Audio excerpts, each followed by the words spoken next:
Put one on the chat if you can hear me.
If you can hear me, please put one on the chat.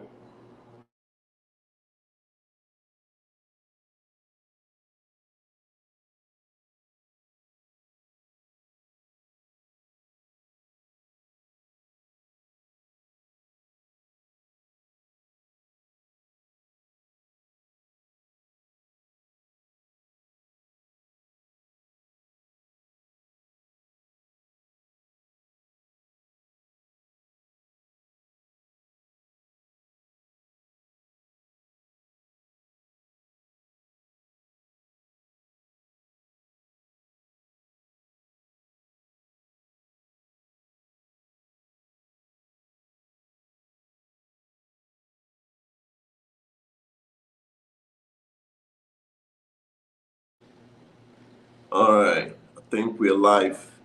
Pardon me, guys. I just got into the Philippines. This thing is not straight.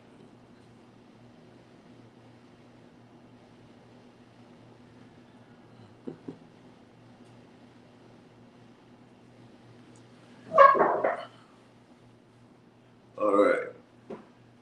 Please put a one on the chat if you can hear me. I don't know if I should mic up. I should probably mic up because I like the sound of the mic better. One on the chat if you can hear me. Let's live stream. Just got back into the Philippines. Let's talk. Check, check, check. One on the chat if you can hear me, please. Those who can put a one on the chat. We got 4 people in the house. If you can hear me, please put down one on the chat so we can get this thing going. Put the mic probably here. All right, let's talk. I think I'm live. All right, thank you, Jerry Peterson, for that correspondence.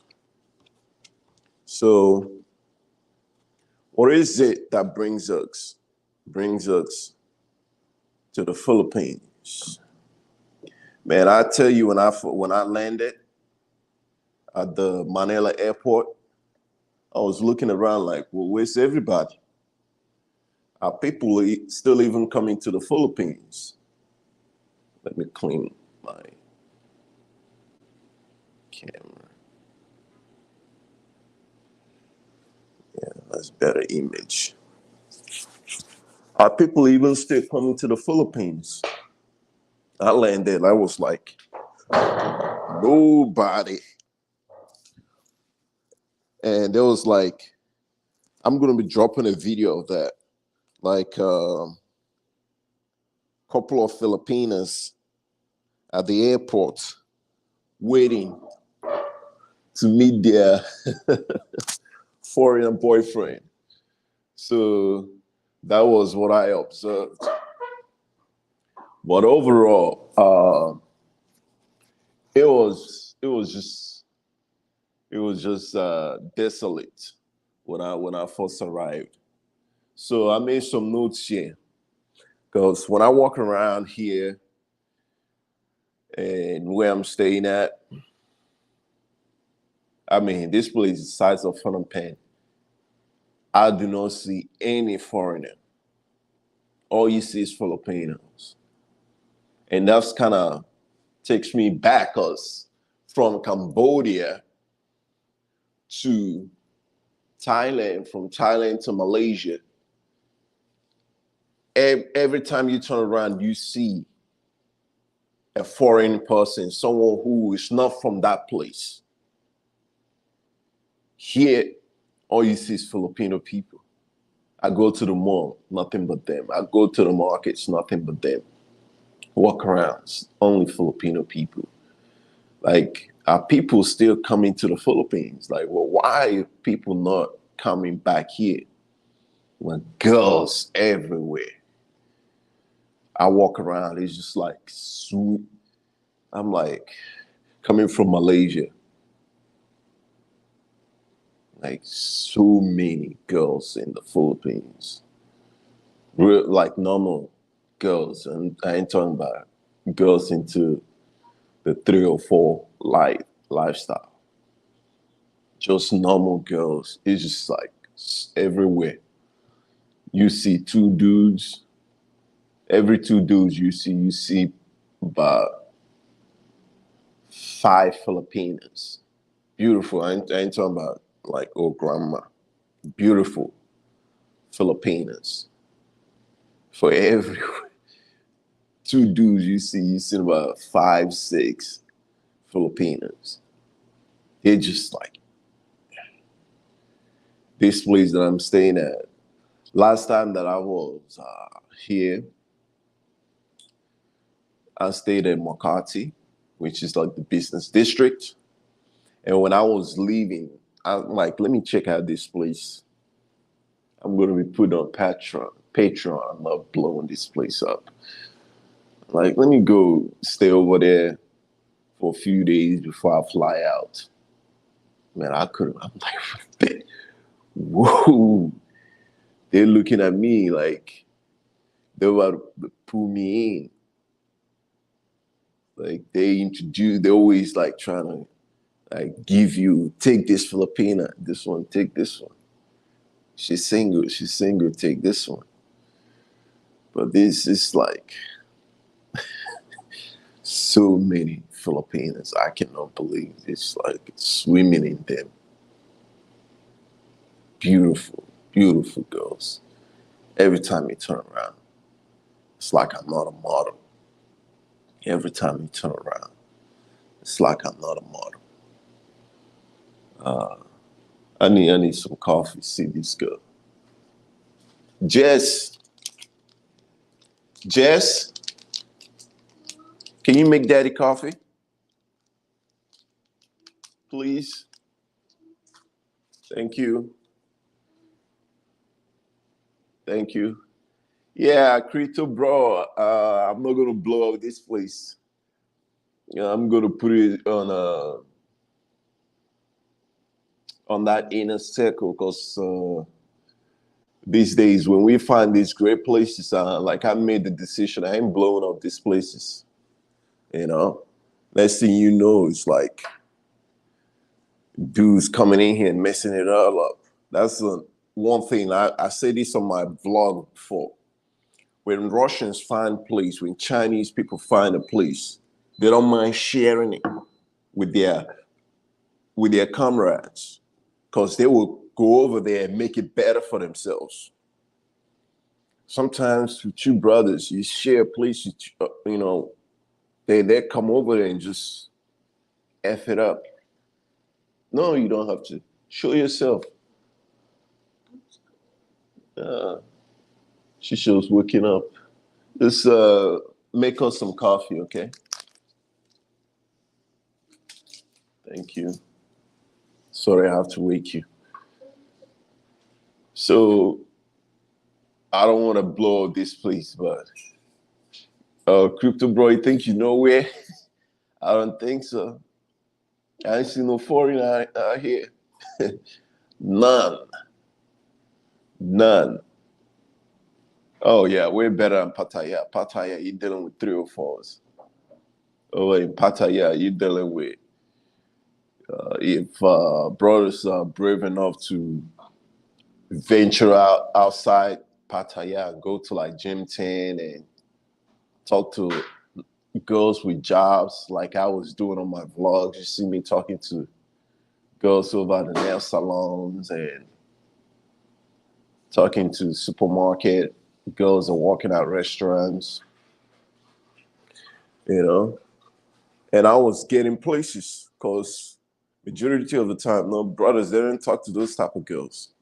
They want the ones with big boobs over the walking street that every other guy had ran through. But this place is way better, way better. This place you find you a wife. This place you can find you a great companion. Girls that were raised and trained to be wives and that have that home training. So I'm loving it. I wanted to, spend some time here before headed back to the Matrix because, back in the Matrix, I got some work to do, more acquisition, and see if I can grab a couple of condos down here because I'm looking at condos here and it's very, very attractive to get a condo down here. Do some touches, put a Western spin to it, you know, furnish it in a way, design and furnish it in a way that is for the Western market. So, for the Western market. So when I'm getting guests, they're getting the best experience. So this place has a lot of condos. So my topic of today is why do we travel to the Philippines? What is it that brings us to the Philippines? We know what brings us. To Southeast Asia countries like Thailand, even Cambodia. What is it that brings us to the Philippines, and why is it that less people these days are traveling back to the Philippines? Because at the airport, it was empty. That's like on everything, the fastest I've gone through any airport. And Manila Airport used to be notorious for its not just congestion, but the traffic. We get out of the plane, uh, they went through security, our customs. It was like getting custom line, looked at my past stamp. Oh, you got a really nice, cool name. Got chatted up. I remember when I first came down here in 2018, how packed that airport was. Even when the pandemic, when the Philippines was opening during the pandemic, when the first opened up and I came here, how packed that airport was. I don't know if, because they built a new airport, if all the traffic was diverted to over there, or I don't know. But yeah, man. But I'm loving it here so far. I miss the food in Malaysia already. I miss the food in Thailand. I was eating yesterday here. I'm like, oh God, I gotta eat this shit again. Definitely not the food that brings us here. Definitely not the food. But I'm managing every, it makes, there's other stuff here that makes up for that. There are other stuff here that makes up for that. And in that regards, I want to say a couple of things that I'm trying to wait on my coffee. It's taking so long. things that brings us here to the Philippines. We gotta say, it's the Filipinas. Is the Filipinas. Put it on the chat. Put Filipinas on the chat. Is the Filipinas. That's what that brings us here. Put it on the chat, Filipinas. What else that brings us here? The peace of mind, yes. But we could get better in Thailand. Because Thailand is way cheaper. Whether it's food, accommodation, nightlife, having fun. Even Phuket, which is one of the most expensive of all Thailand, is cheaper than like Manila and the Philippines. Because the thing with Thailand, since their infrastructure is so advanced, is and they're not being an island or scattered all over. It's easy to move goods, and goods being moved easily brings down prices because there's not much spent on trying to transport those goods. So, plus the demand is there, so people selling those goods can make money, small small margins, and still make a lot of money. Whereas in the Philippines, since there's not much customers, they have to try to squeeze whatever they can from few customers they have. And being few customers, very small amount of people transport those goods. And when small amounts transport the goods, they get to charge more because the competition is not fierce. And that all snowballs into high goods, low quality, because they're trying to scam and make the most amount of money. So the Thailand definitely is way cheaper. The thing that I know is, most men will overlook all that and still go to the Philippines is because of that, or because of the mating dance, as I call it, the mating dance, meeting your companion, meeting your future girlfriend, your wife. It is just Filipinos. They're built for that. I love Thai women. When we compare this, Filipinos got them beat. The only other women that we compete are Malay girls. Malay girls is just, I don't even know if they ever get angry. Malay girls, they are always smiling, even when they catch you doing something you're not supposed to. They're just smiling, and yeah, man. But with Malay girls, of course, they'd be Muslims. You got to work on it, unless she really like into you, like some of the girls swear. All that Muslim stuff goes out the window.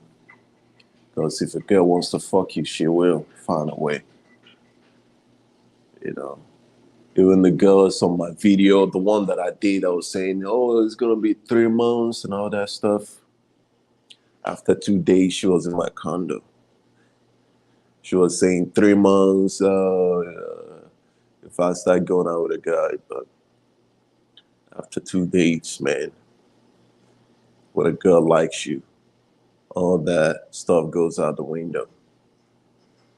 God is innate in them to pursue, because the female nature is always in competition. The men think that we are competitive. No, we competitive when we looking for to gain something or fear of losing something. The female is always competing. Not against men per se, but against all the females. She's always competing. Majority of things that we do as men. Thank you so much. You go back to sleep? Come sit by daddy. Come sit by me. Here. Yeah. So do the live stream with me. Oh, you want to sleep some more? I know Filipinos like to sleep. Filipinos don't wake up till 12 to 1 p.m. It's still early for you. You can go back to sleep. Come say hello, then you can go back to sleep. Okay? She's still sleepy as hell. Say hello to the chat. Hello. Speak some Tagalog for them. Hello, kamusta? Speak Ate, Tagalog. is there any Filipino there? Yeah, speak Tagalog. The Americans, they want to learn Tagalog. That's like, good morning, sir. Gandang umaga. Oh, she still have to sleep. I'm sleeping. Okay. What did then? Oh, okay. You can go back to sleep. My thing, being a battle camera. Nice. Thank you for the coffee. Yeah, man. You could close the door. Yeah, she's about to sleep. Yeah, they don't wake up till later. But that's that. All that goes out the window once they see a guy that they know the female is gonna snatch if they don't, you know, get it right away.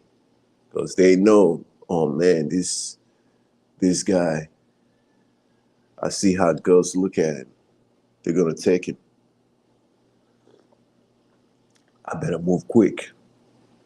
So all that rules that you think she has, she throw that stuff out the window. A woman can always find a way to justify anything. She can justify sleeping with you, and she can justify not sleeping with you, all under the same circumstances. Because in their mind, they maintain that they can change their mind at any moment, that the rules don't apply to them. So that's why I tell you, work on yourself, work on your craft, work on developing yourself. The reason why I started this channel and developed those 4 tenets are to work as a framework to build a successful man that women are attracted to. Because I researched it through evolutionary psychologists, listening to real psychologists, real evolutionary psychologists that explain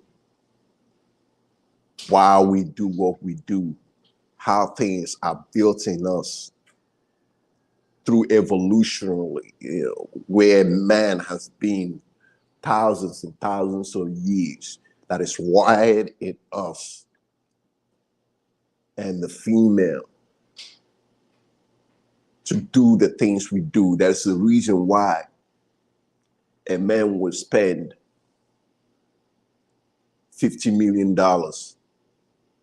on an art that looks like something that one of my nephews would probably do a better art than that. It's like scribble on a canvas, and a man would spend 50 million on it and hang it on the wall where people can see it. It's not because he's fascinated by that nonsense. It's to say to other men, I got it like that I can piss away 50 million on this nonsense. And I want you to look at it. That I am the guy with the big swinging, you know what. Hello. Oh, I got my biggest brothers here in the Philippines.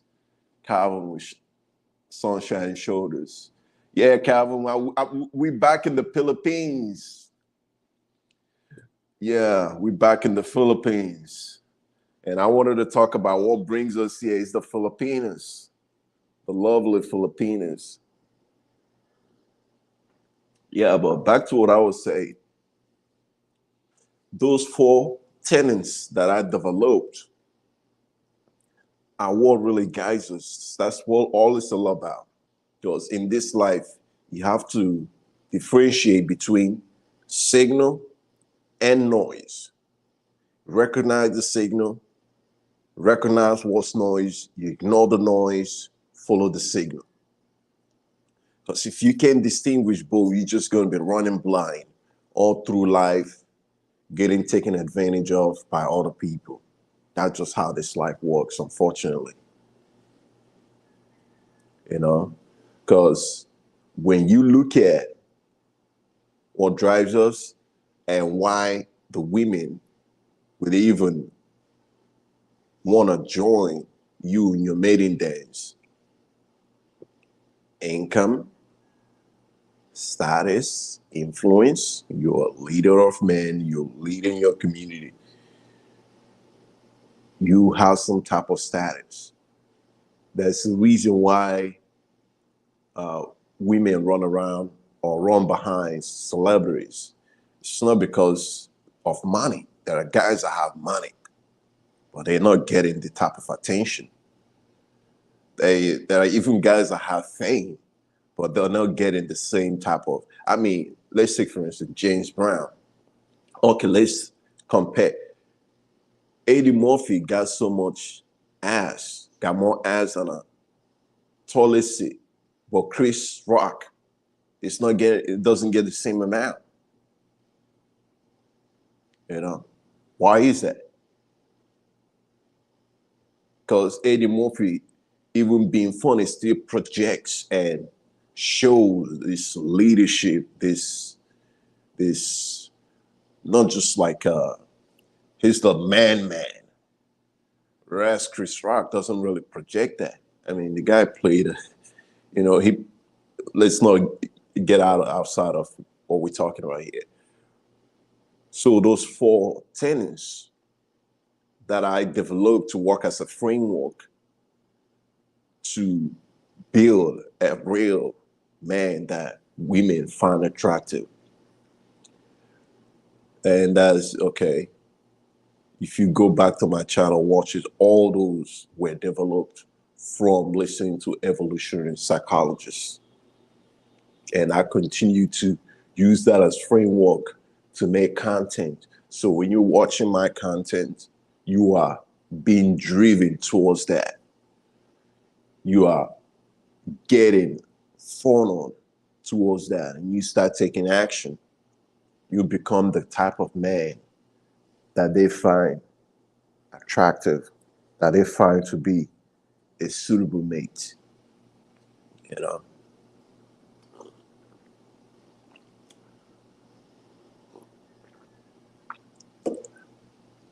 All right, let's see what's on the chat. I don't have too many people in here. I just scheduled this.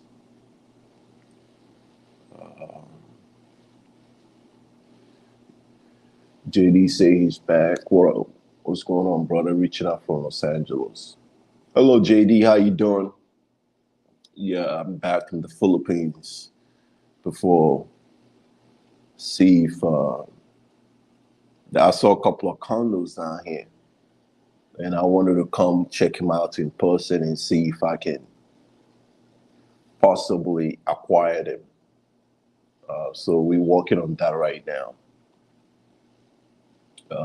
So it's a little bit of a process, but we're working on it. Jerry Peterson says where you will share it.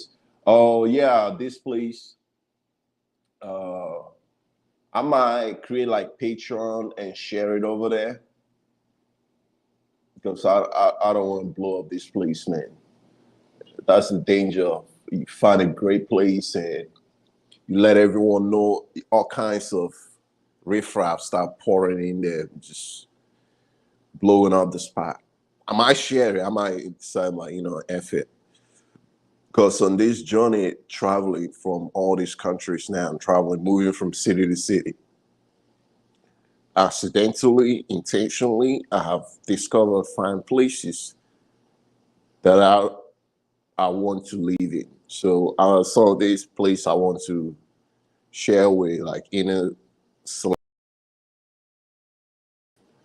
who can only oh, my Wi-Fi went out there. Forgot I'm back in the Philippines, so I'm gotta be mindful of the Wi-Fi here.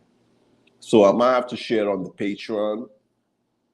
Uh, I'm gonna create a Patreon page and share some of this over there. So those people who are, because I know if someone spends money on the Patreon, they seem to be more of a responsible guy than people who just grab information from the internet and run with it. So I might have to share it over there. People who are responsible come to these places. There's a certain decorum or decorum that you have to have about you, and represent yourself, represent the brothers that will come behind you well, and not running around doing a bunch of pump and dumps and throw money in the air, being loud or obnoxious,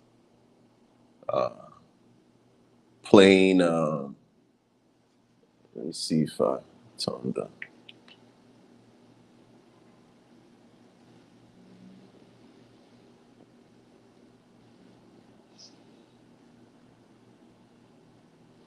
Oh, okay, that's better. Yeah, being loud, obnoxious, and just basically, you know, doing the pookie thing. So I found a couple of cities in Thailand that I like, and now I'm finding some in here in the Philippines. Less foreigners, less drama. If make sure that we will be able to have a great community by us, and a great community of strong brothers. Have you been to Rio? No, I have not been to Rio or even Brazil. I've not been. The only country that I've been south of the United States is Mexico. I have not been to any other country down there. I don't know. It's not really my cup of tea. Like I said before, Asian and Caucasian are my type.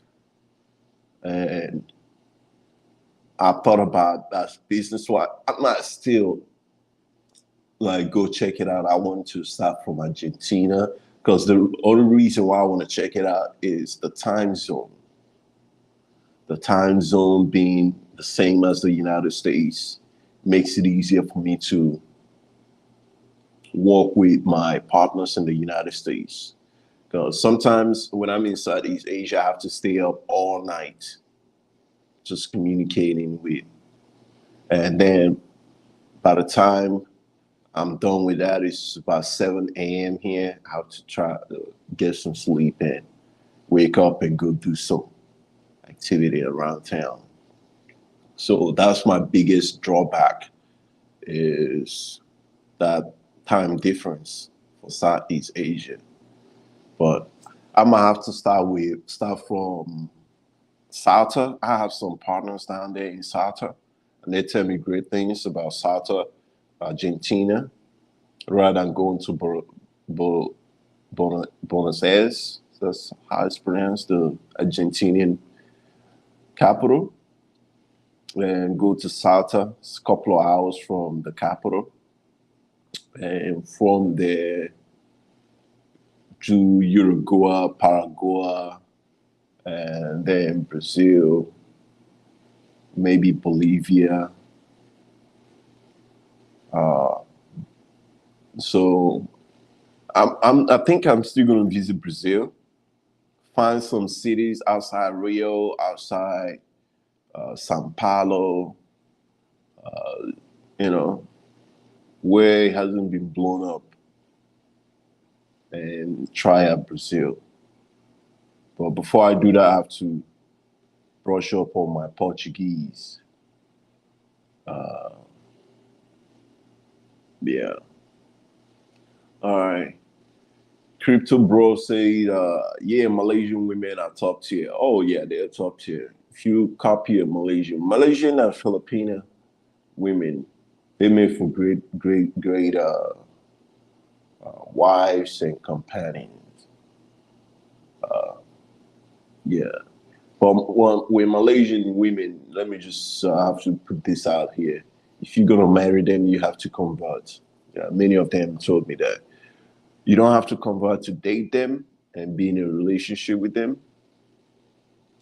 But if you're going to get married, you have to convert to Islam to marry them. And that kind of leads me to a lot of other stuff because a lot of times guys they meet girls even in like Thailand, they don't discuss that religious background with that person. Because to really understand people, you have to understand what their belief system is, their religion. And if you haven't understood very well how the other person that you're going to be marrying, how they think, because a lot of people, I was listening to a great friend of mine who is a top tier divorce lawyer in the United States.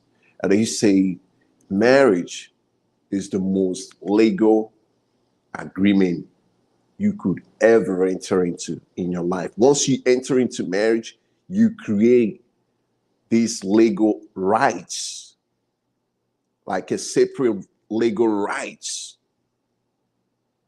that a lot of people, majority of the people getting married and that are still married today don't know about.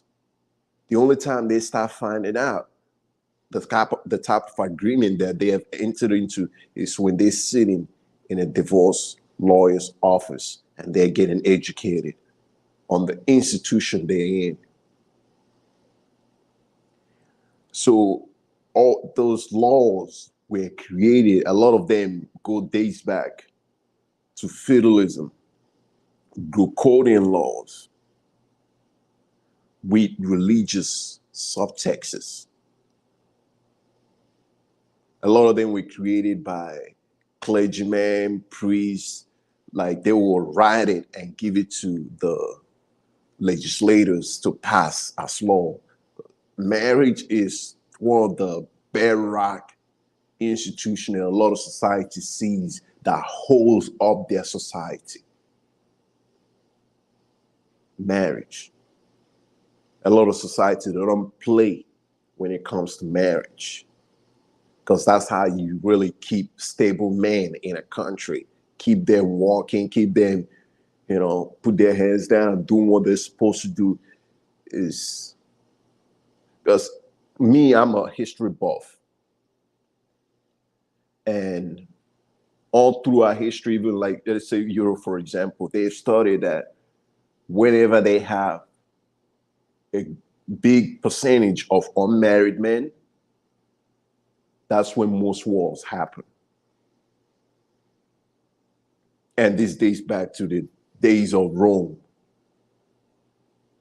That's why a lot of these great societies, they created incentives for men to marry, to get married, which is why I don't understand how the United States today have no incentive for men to marry, to get married and stay in marriages. So you have to educate yourself in their religion and knowing if you have to enter into hers or she has to come into yours. For me, I believe that a household should be under one belief. The wife should not be believing in something else and the husband believing in something else, because that's going to come up in ways that it's just going to create a big wedge. Because it is religion is a pillar that brings people together, and it can act as a wedge that drives them apart. So if you are getting married to a Thai woman, you have to understand Buddhism and make sure that that aligns with your ideas and beliefs. Because when you get married to her and she start having your children and she wants to raise them in a certain way, and you believe in something else, you want to raise them in a certain way. A lot of people don't talk about these things till they get married, and then they start trying to make a concession here, make a concession there. Then they die the death of 1,000 concessions. And after that, the wife is still not happy, and it just turns out to be a big, huge disaster. So bear that in mind. Here in the Philippines, majority of them are Roman Catholics. So you want to marry them, you have to understand that as well. I was born and raised as a Catholic. However, I left that institution and joined another. So I do understand that if I'm married to a Filipina, I know how they think up here. If I'm going to marry a Malaysian, I have to go back, grab me a Quran, and start studying up on it. Make sure it's a religion that I want to enter into. So our household will be under the same religion. If you're going to marry a Hindu girl from India, either you bringing her into what you believe in, or you have to go into her house so you can have a harmonious house and understand the rights that you're creating once you enter into these legal agreements. Thank you so much, Calvin, for joining us. I truly appreciate you, brother. He says, yeah, but don't prioritize the women. It's a big, of course, prioritizing the women is a big, big mistake because you're going to be disappointed. At the same time, you want to be honest with yourself. Why you going to a place? Because if you're going, like I know a lot of men, they get interested. They see a friend of theirs, someone they know, married to a Filipina, and they having a great, successful marriage. And they want to make the journey to come here to see if they can find them what their body has. Yeah, he gonna come here, but I'm telling them prioritize that. Look at other stuff as well. If you're gonna be moving here, or if you want to marry him, take her all the way to the west, which are strongly opposed doing. But if you're gonna be moving here, you want to prioritize your living situation. If you like the place, because ultimately it's not going to be about her, it's going to be about if you like that place. So finding different places that match you and your personality. So thank you so much for that. Yuka NYC. Also, the visa requirements are not as difficult as Thailand. You referring to the Philippines or Malaysia? Because if you're an American, you get visa on arrival for Thailand, Malaysia, and the Philippines. If you're talking about long-term visa, yes, the Philippines long-term visa is much difficult to obtain than Thailand. Thailand is like this. Malaysia has created different tiers. Like you could get like 5 years, my second home program, and I'm gonna be doing a video on that to explain Malaysia, my second home, and do another one for Cambodia as well. How much money you need to have. And for Malaysia, you don't have to be earning your income in Malaysia to actually qualify for that program. So I'm going to be doing a comprehensive video on that. So if you want to move to Malaysia, you have the information to pull the trigger. JD said I sent you a message on IG. Should be out in Southeast Asian match. We will link up for sure. Like, yes, brother, like-minded people stick together. That's right. That's right, my brother. I think I replied to your message on IG, and thank you for reaching out. Most definitely, I'm gonna hopefully here grab me a condo. But if I don't get me a condo here, then I'm gonna spend that money in the Matrix, get a house in the Matrix, that I'm gonna be renting out. Because I'm a big proponent that you should never leave your money in the bank, sit in the bank. It's like money is like having an employees or slaves. You wouldn't let your employees just sit around doing nothing, would you? Your money are your employees. So if you have employees, you want to create tax for them to be doing, creating value for your company. That's the way I see money. I have no intention of leaving, especially a huge chunk of money in the bank, doing nothing, but just sitting there getting eaten up by inflation. I always want to take it and put it somewhere where it's working for me. It's like when I read that book, The Richest Man in Babylon, that's when my life just financially took off, because majority of the time I was just doing nothing but studying history. Just studying history, Asian history, especially Roman, uh, Draconian, great, great,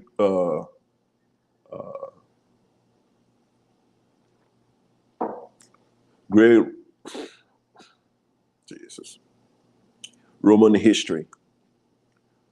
So now, once I picked up that book, The Richest Man in Babylon, that opened up a lot of other books as well. I started studying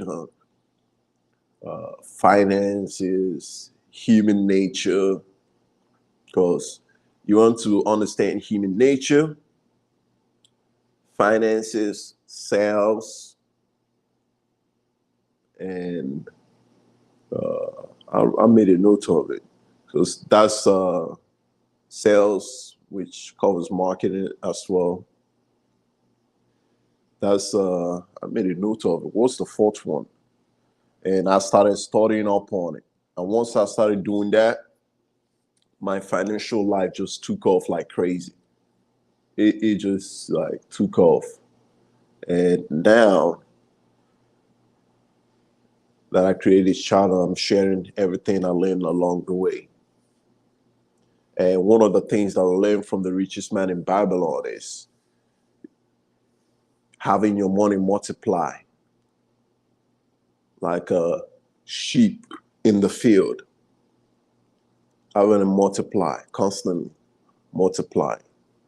So you have like a whole vast amount of it. And leaving money in the bank is a dumb thing to do. So one of the main reasons why I came back here in the Philippines is to look to pull the trigger on a couple of condos.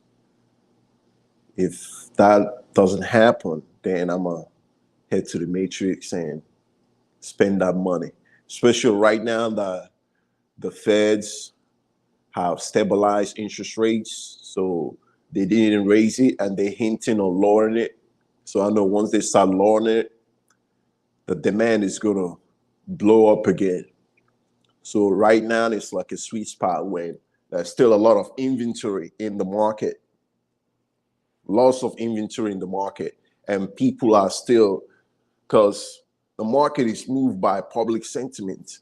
People are still like, oh, it's going to keep going down. They're still in that mentality that is going to keep going down, and that is a buyer's market. So right now, this is a really sweet spot to snatch something. Once the interest rates start going down, go in and refinance. You know, that's the beauty of the American financial system. It gives you these tools to actually build wealth. A lot of places don't have that. You could tap into your home equity tax free. Take that to reinvest in something else and just keep creating wealth. That's the beauty. That's the main reasons, one of the main reasons why I didn't give up on America and I still invest heavily in America. Because America has this system that builds wealth. So the credit system, you know, have a good credit rating. So if you're tapped out, you could tap into that to generate capital to go after another venture. And yeah, so I'm gonna spend this money, whether it's in the Philippines or the Matrix. So, all right, let's see. E-Money gets it in. Thank you so much, brother, for joining me. And this guy always supports E-Money gets it in, always supporting this channel. Thank you so much. I hope one day to link up with you, my brother.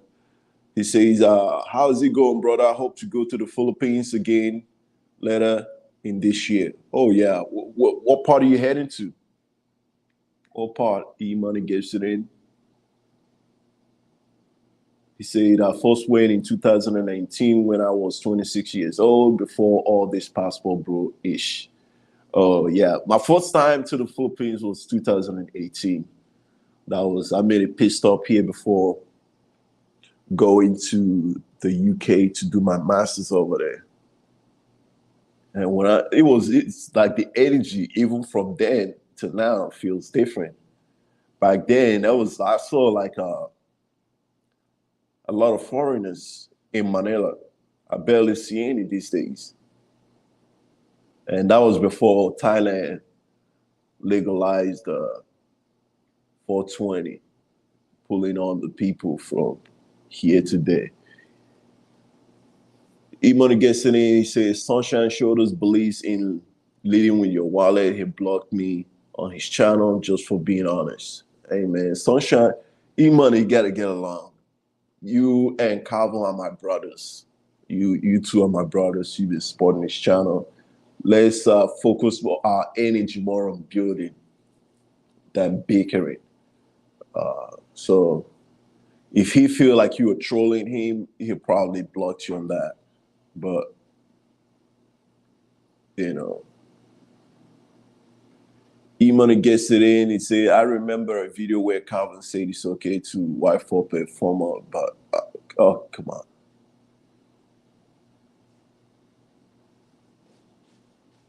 You woke up now? You could go back to sleep. What are you looking for?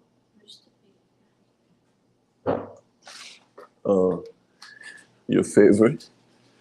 Are we out of coffee?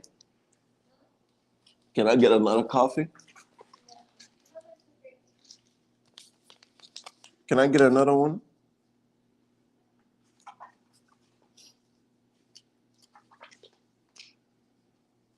Get another coffee? No, I don't want that. Here. Thank you. So, Yuka NYC says, I'm referring to the Philippines, but Thailand, you can't stay long-term visa easily. Very expensive, but they have the elite visa, which costs a lot. Oh yeah, that elite visa, like, yeah, I looked at them like you gotta really be serious about what you do in Thailand to go that route. But a lot of people are doing it. A lot of people, I mean, think about it. There's no price on your peace of mind. You only live once, and you ain't gonna take that money with you. So if there's a place on this earth that increases your happiness, that increases your peace of mind and sense of belonging, what is it worth to you? So, and Thai government, they know this, and they know people are going to pay, because millions of people every year go to Thailand, and they don't mind paying that, because a lot of people, it's worth it. It's worth it. E-Money gets it in and say, I want to try Cebu and maybe some islands. Oh yeah, I love Cebu. Cebu, there's this place a little outside of Cebu that I really like. I don't want to blow it up. I know some people are mad at me. Oh, you know these places, but you don't want to tell us. Yeah, man. I don't want to F it up. Um, like it's little outside of Cebu, and you're gonna have. I mean, if you're in Cebu, you're gonna have fun anyway. Well, if you stay over IT Park, which is where a lot of expats live at, but if you are like a little something off the beaten path, you can move outside of that. Brian G, my man, came in late. I know you dropped some tremendous gems in here. P Money, good to see you live again, man. And what's up, guys? Passport, bro. Prosperous vibes. Yes, my brother. Thank you so much for joining me. It's never late joining the conversation. So yeah, what are your thoughts on the Philippines? Have you ever been to the Philippines? Drop it in the chat. Where were you? On what part? E-Money gets it in, says, F with you, Patrick. You are a certified individual who actually shares knowledge. Thank you, my brother. I appreciate that. Yeah, we have to share knowledge. Knowledge is like a stream, not a pond. So it's like coming in, flowing through you. It's like you have to let it flow. You can't just hold it in. You hold it in, you can't get more. So in order to get more, you have to let that flow through you. Knowledge, wealth, all that stuff, you have to let it flow through you and bless other people. Because letting a lot of stuff, just traveling alone, finding a lot of opportunities, I'm going to share what I need to share. And some things are not worth sharing because you open. One thing I learned about building wealth and building a very prosperous life is don't blab.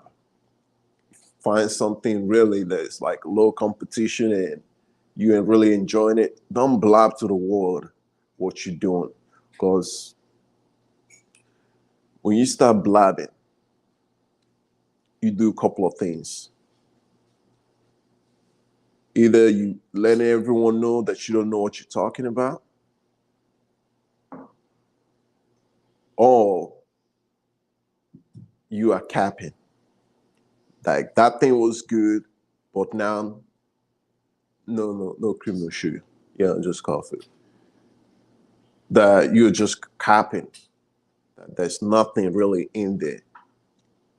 So, and number three, if there's something in there, you increase competition. You increase other people coming in there to compete with you and really mess up the game for you. So why would you want to do that? Like, why? It's like when I was selling product on Amazon, you see these people that get on YouTube and start talking about how much money they're making and selling this product. And I'm like, if that's true, if that's really true, why would you want to share that to the rest of the world? Thank you. So people can come in there and compete with you and take money off your at your pockets. Why would you do that? So either you don't know what you're talking about or you just capping. So I see that all the time. And the people that really have the biggest farms don't make a lot of noise. Like we say in Nigeria, they don't make a lot of noise. If you're not quiet and observant, you wouldn't even know they are the ones. So I share some I keep private because I don't want anyone messing it up. Things that, because people who know. Hmm? Yeah, I think it should be strong enough.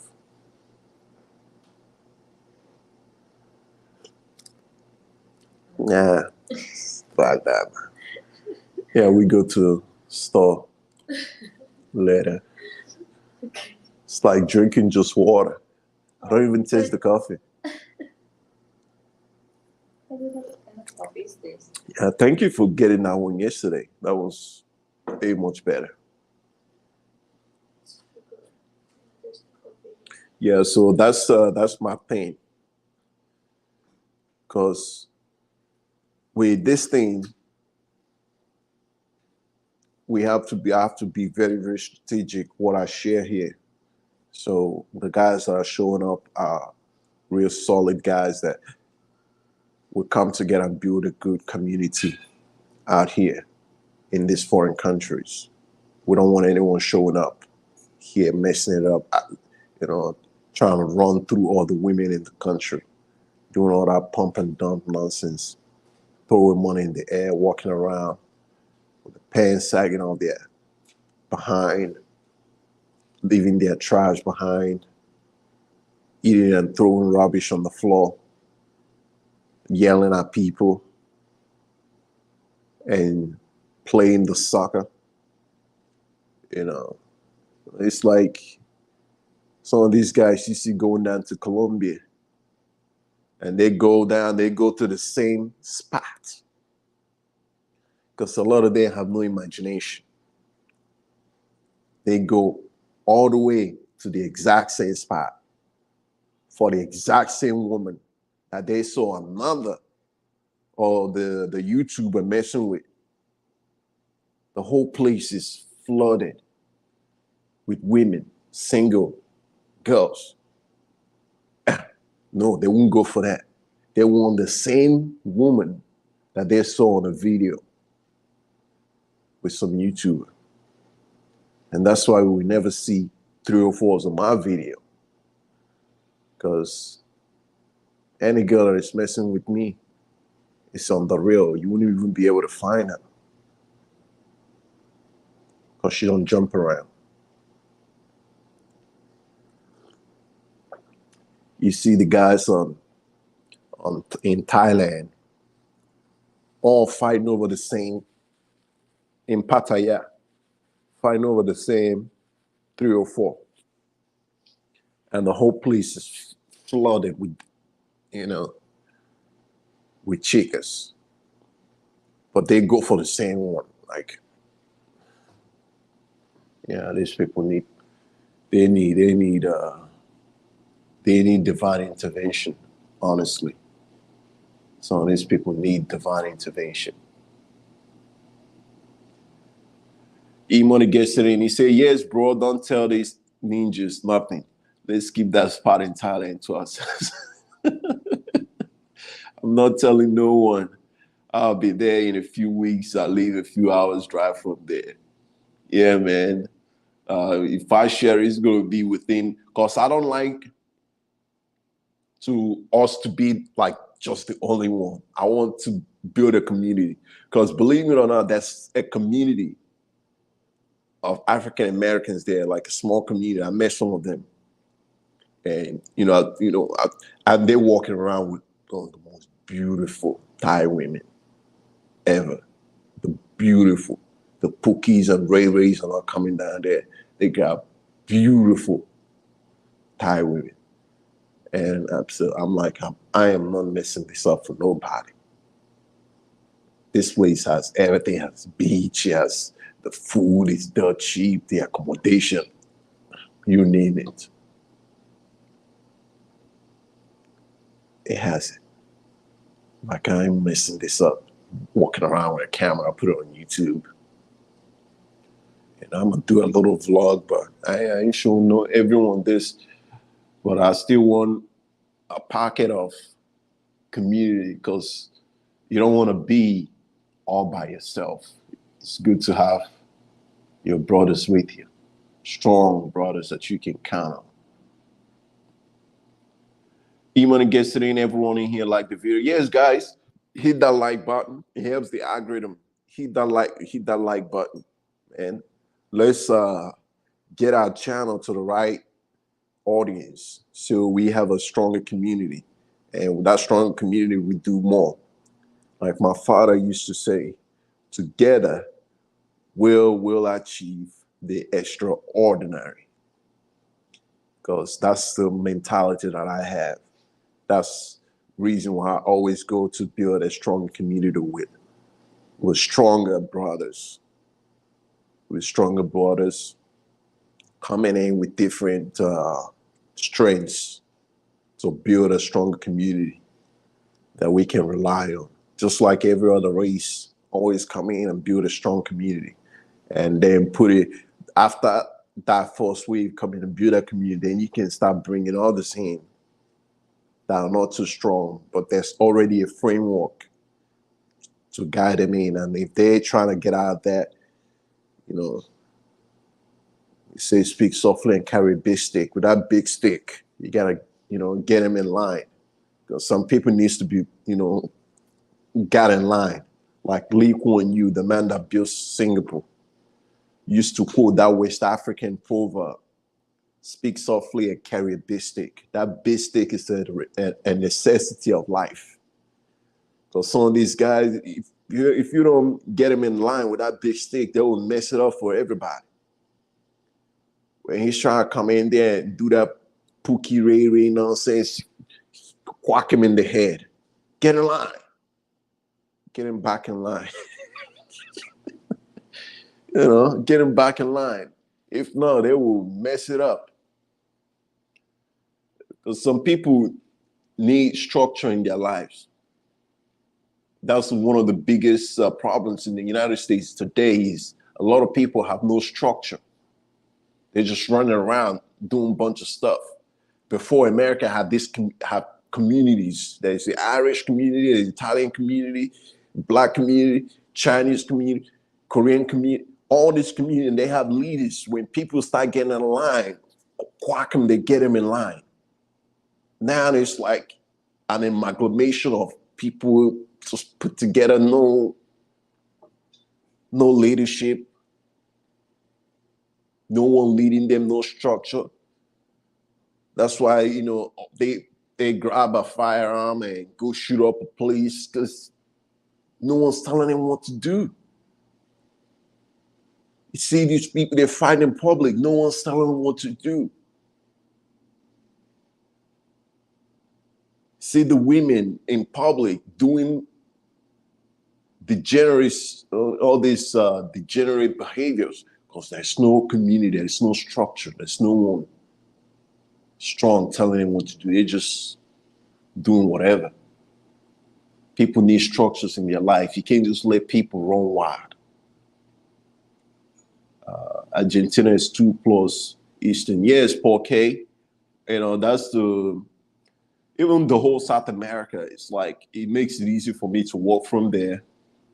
At the same time, I gotta make sure that I really into that society, that I feel at home in that society and that I can operate there and get the same value, if not more, in that society that I'm getting here in Southeast Asia. Porque says, so you get to sleep and when everyone is getting up the East Coast, but down it doesn't seem like the spot for the brothers. Yes, Porque, that's my biggest,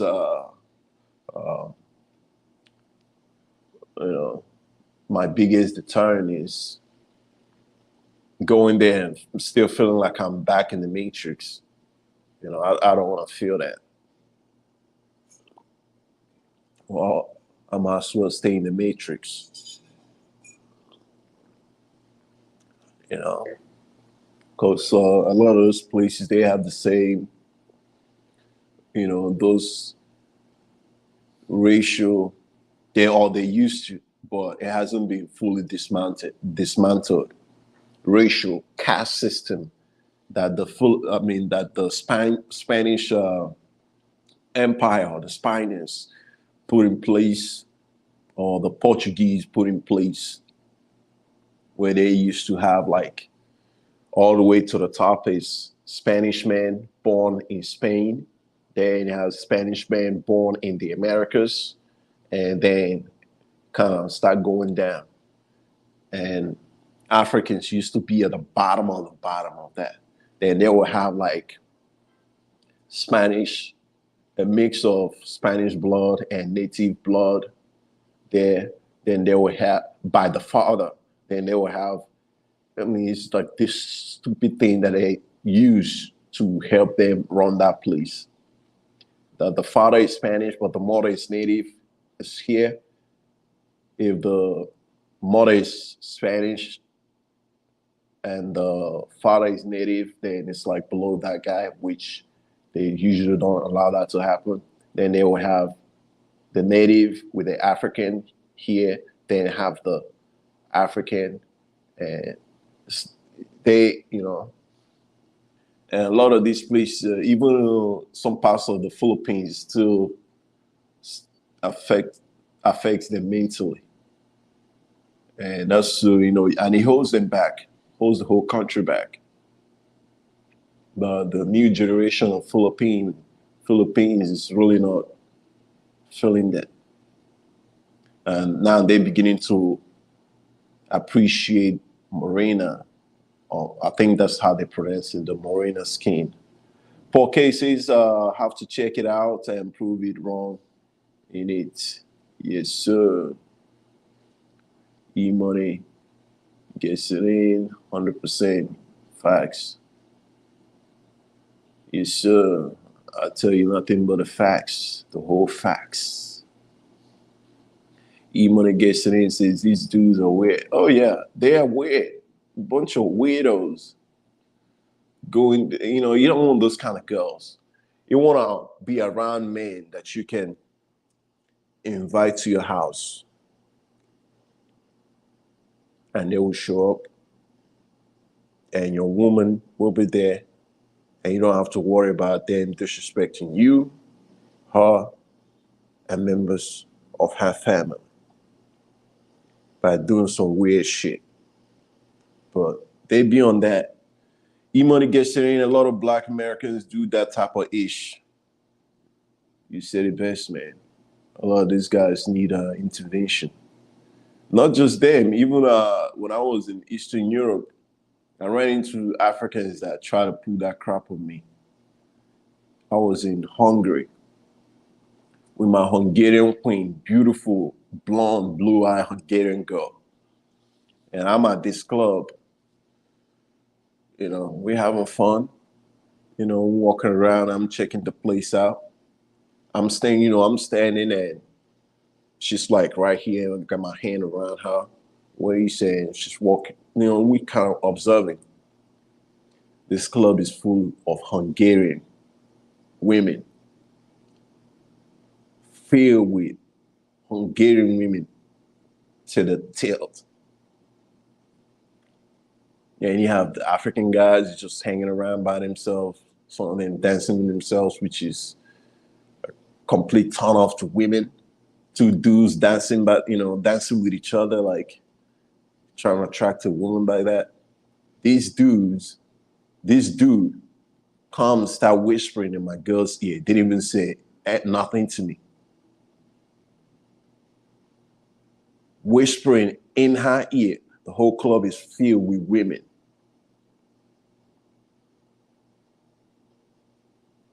And an African guy wants to fight me in the club. I mean, that's a disrespect. That's a call for a fight.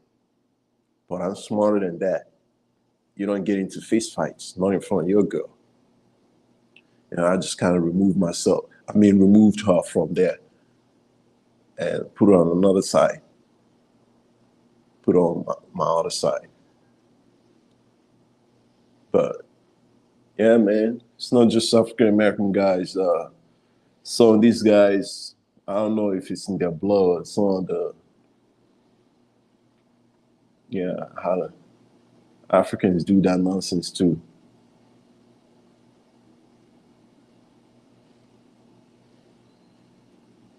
Palace says, whatever happened with the guy that flicked you off at the restaurant? And why do you think he flipped you off? You talking about the Russian? Yeah, his problem is still in Pattaya. Yeah, don't handle it. Don't, you know, embarrass him like I did. Just walk away. But He did it in front of his wife, so I decided to embarrass him in front of his wife. Yeah, but you got to know how to handle that type of situation without having it come to a blow. Just say your piece and walk away. That's, that's a lot of the thing that some people don't know how to say their piece without escalating a situation. Say their piece and walk away. See how I said my piece and I walked away. Some people, they stand there, just keep building and escalating. But usually, I wouldn't respond to that kind of, you know, cheap blow. But since he decided to embarrass himself in front of his wife, I had to, you know, partake in making sure he's really embarrassed. But don't do like I did. Just walk away. It's not a slap to your manhood to walk away from nonsense. You know. So back to the real reason for this live stream. Why do we come back to the Philippines? It's to find a great, I mean, some of us like the peace of mind. We like the easy, relaxed living. We like the laid back, the hospitality. And for the younger generation, you want to look for more than that. You want to look for, as long you still have great energy, you still have a lot left. You can just sit in a in a beach somewhere, because that's gonna get old very quick. After 2 years, that's gonna get old. You wanna have something occupying your time. You wanna have something that you're doing that is productive,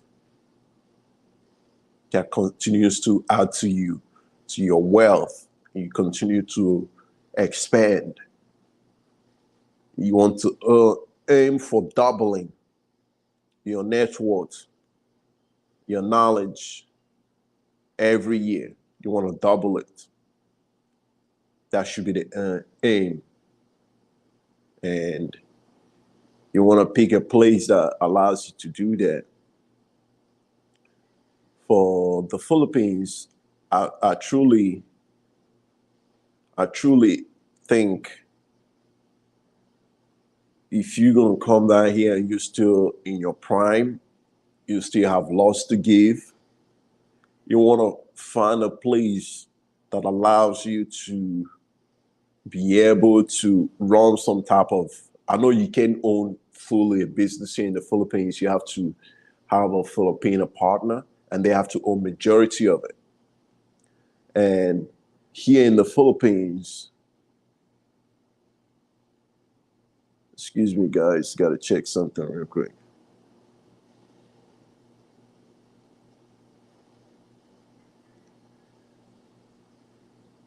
Here in the Philippines, as much as I love them, but Filipinos are not the most savvy businessmen out there.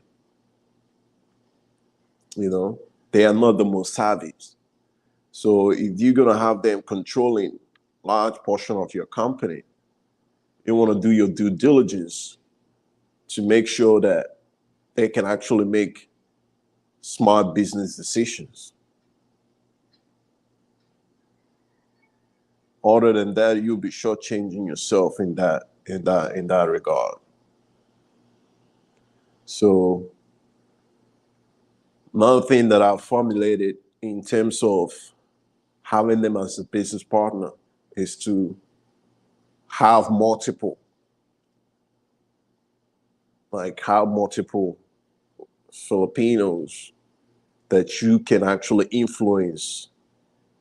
They are not like best friends, so you can still actually influence the decision largely. You wanna do it that way to make sure that the business runs smoothly. I wish they didn't do that. If they didn't do that, this place would be booming business wise. Because someone who's very successful in the West business wise is not going to come here and trying to have a Filipino controlling large portion of his business. You know, controlling have the all the legal rights, making decisions in business, while he has the small percentage and he knows how to run the business effectively. No, no, can't play with money like that. So I wish they didn't. They're not doing that, but it is what it is. That's why I focus on business where I can run without having to have a full Filipino business partner. It could be in exporting things outside the Philippines. So it's mostly, you get the product and it's going out.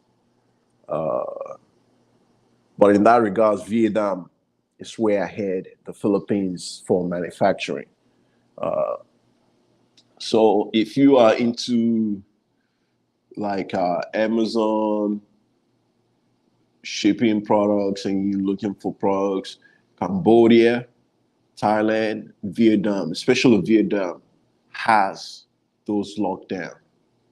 Because as China is becoming much more increasingly difficult for the West to deal with or do business with, the cost of labor is going up, and the Chinese Communist Party is not constantly spilling into the business world.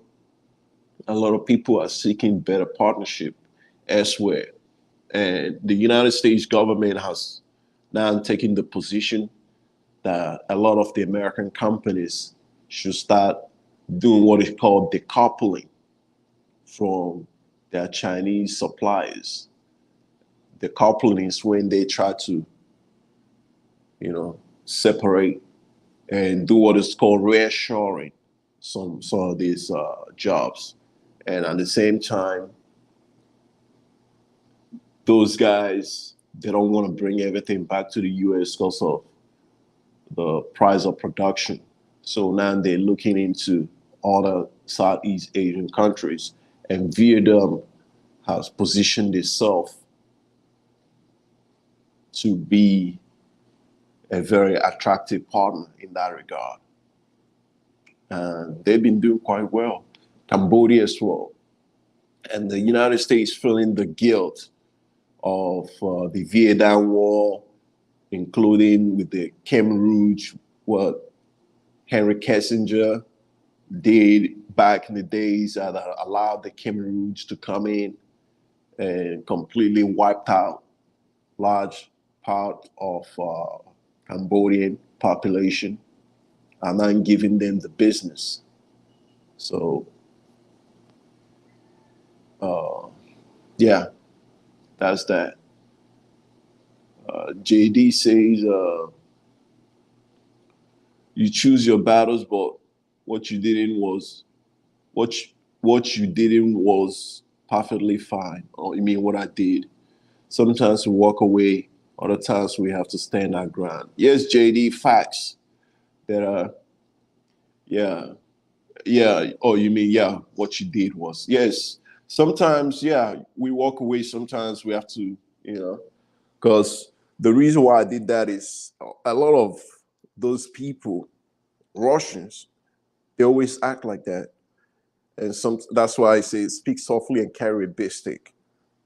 Because with their culture, and this comes from me taking anthropology in college, I understand you have to deal with different people from different cultures differently.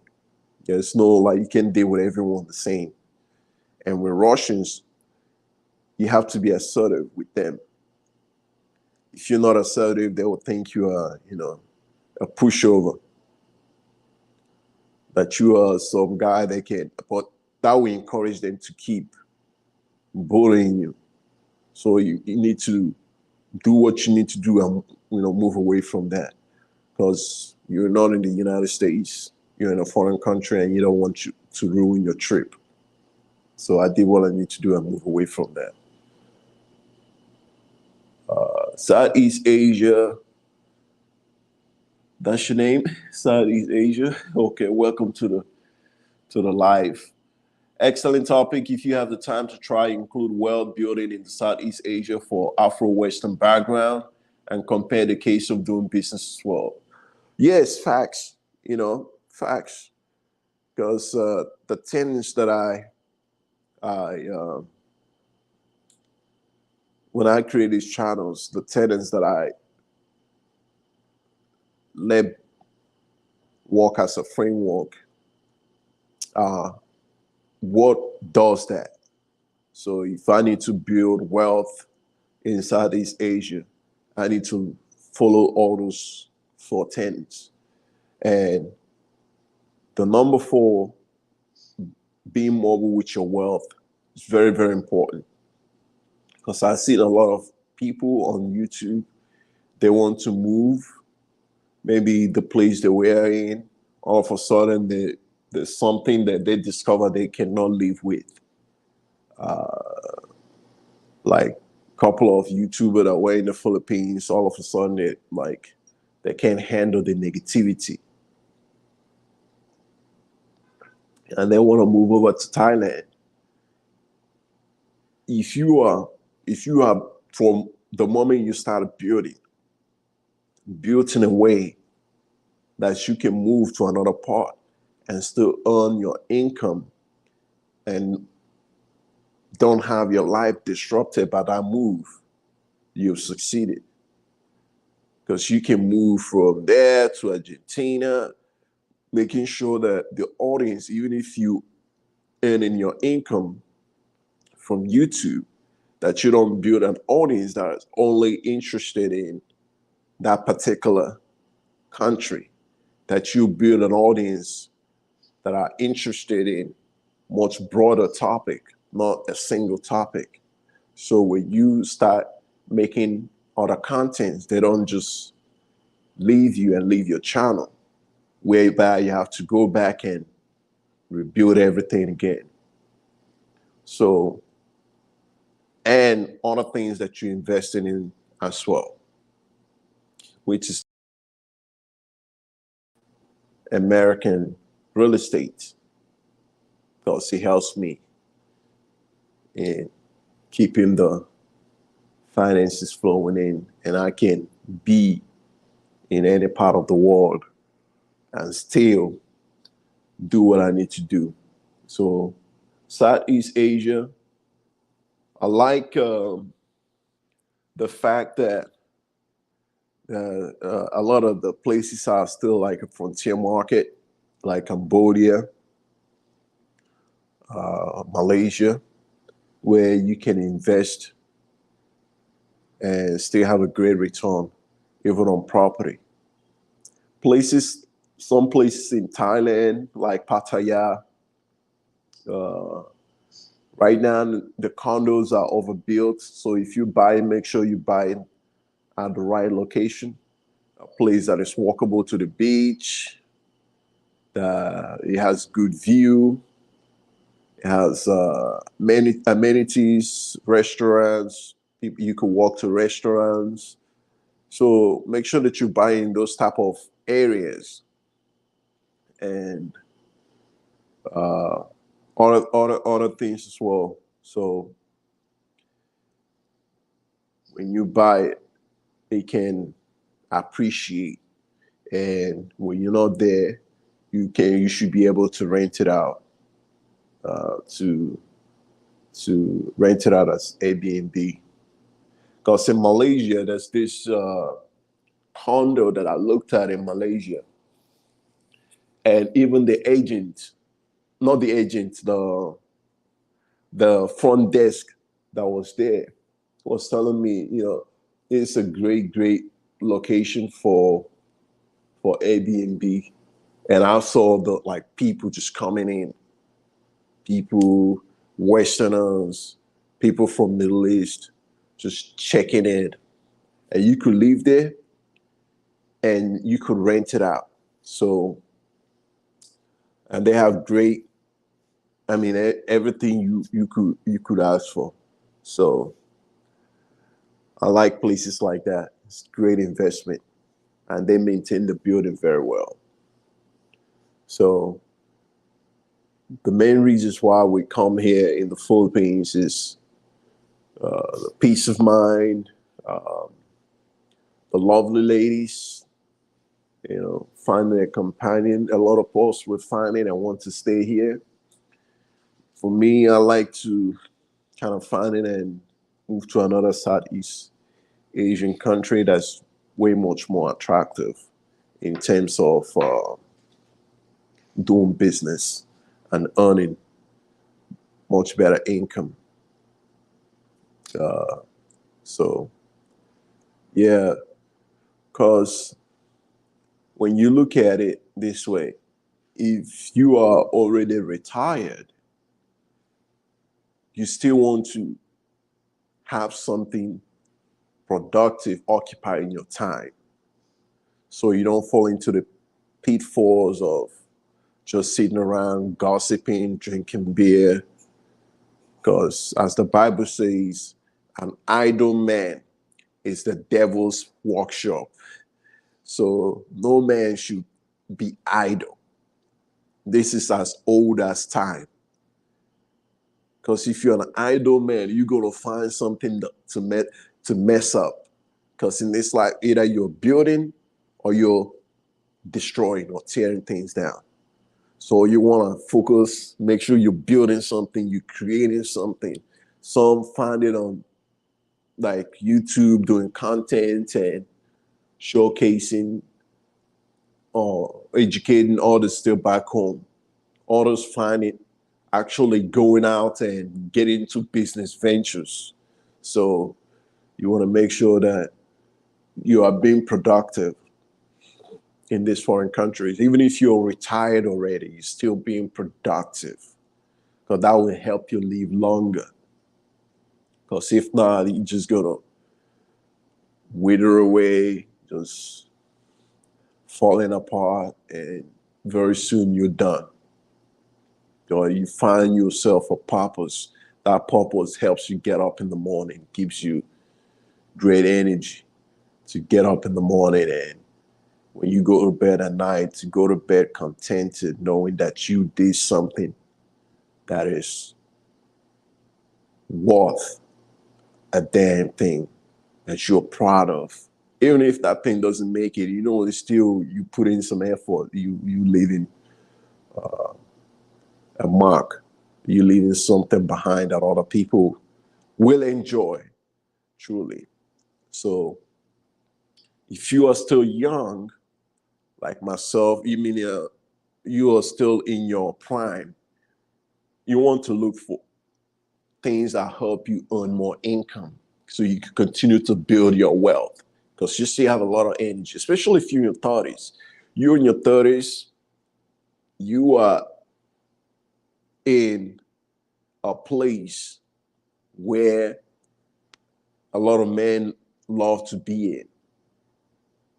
You are young enough that you still have the energy to jump out there and do things. You are old enough in the sense that you have the knowledge. You have enough knowledge, you can now differentiate between the noise and the signal. Okay? You can be easily fooled. You're not naive like you were in your 20s. You're not only thinking about one thing when you're talking to the opposite sex, like you were in your 20s. You are much more even attractive to women because you are earning good income, you have perfected your craft. Oh, my lights just died. You perfected your craft, you're earning good income, and you're in a place where you are stable, you're established, where you can bring value to a lot of the females that want you in their lives. So you still want to continuously build that. So with age and time, you are getting better and better and better and better and more attractive. You don't just want to Because one thing I learned in this life, nothing stays the same. That's this German philosopher, Heraclitus. He said that life is a linear flux. Life is in a constant change. He's the guy that came up with the theory that on a flowing stream, you can never step on the same water twice. So that's how life is. It's like a stream.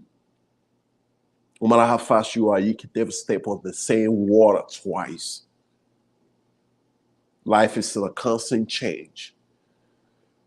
So you want to constantly be out there retool yourself, acquiring skills, so you could continue to create value. Because in this life, we are rewarded as men. We are rewarded for the value that we bring. The value that we bring to the table. That's how we're rewarded. Whether we're the ones creating the table or we are the table, whatever value that we create, that's how we're rewarded. Whether it's in entertainment, making people laugh, you're making people feel good, you're rewarded on that. Bringing people product from faraway countries for good, reasonable prices, you're rewarded on that. Whatever it is, if it is value, that's how you always have to look at things. What value can I create in this thing? What value will people pay for? And that's how we are rewarded in this life as men. So think about that. In your 30s, you want to constantly be looking at that. If you look around enough, you will find an opportunity to create value for the Western market or even for the Eastern market. And that's why I believe in networking with the like-minded people out here. I don't care where you're from, as long as you are a person that can bring value that I can do business with. I can care less where you're from or what your genetic makeup is. All right. Southeast Asia says good stuff. Thank you, Lynn. Thank you. E-Money gets it in. Let's get it. Yes, sir. E-Money gets it in. Says I'm 30 years old, currently living in Thailand. Yes, sir. So E-Money get, because with a lot of these places, like even like Cambodia, you could bring value by going over there and teaching English.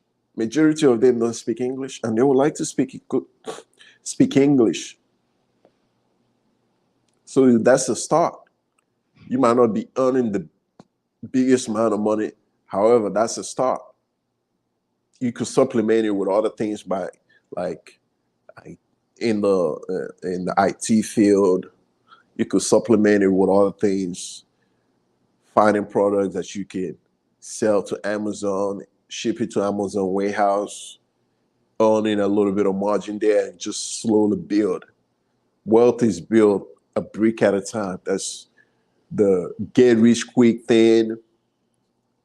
Just don't try to get into those, because you're going to waste your time and waste whatever resources that you have. Even sharing your knowledge, creating courses on Udemy. Try to bring value. Create courses on things that you know, that you can teach to other people and they find it valuable. So English, you be speaking it since birth. There are people who would like to speak it. They don't know how to speak it. They would like to engage with a native speaker. You are a native speaker. Cambodia, there are people over there teaching English. It doesn't pay you the best, because you're teaching the locals and it's not a rich country. At the same time, it's still there, because I know there are people back in the day in China, South Korea, that made a whole career teaching English. And they lived over there. Maybe they didn't get rich off of it, but it's still a good start for living abroad. I don't know why my tripod is shaking. Oh, why is it shaking? All right. Yuko NYC says, "Hi Patrick, I can generate 25,000 USD a year online. I don't drink, smoke, have no kids. I want to start a family with a Filipina, and I have two kids. Is that enough money in your opinion? 25,000 annually in the Philippines? Oh yeah, brother. Oh yeah, if that's solid, like that's coming in every year, 25,000. Oh, come on, brother. Uh, Come on now. You're talking about the Philippines here. As long as like me myself, I don't drink, I don't smoke. You don't see me going to the bars or the clubs. So huge chunk of that expense, I knew this thing was gonna turn off from me. Oh man. All right, the battery on this thing just died. But all right, I'm gonna go ahead and cut this stream off now. I don't know. The battery still usually lasts longer than this. But that's enough money, my brother. Yeah, that's enough money. If that's solid coming in every year, you can count on that money to come in every year, $25,000. Yes, man, you're gonna be living great here. Whether you are living in places like Davao City, uh,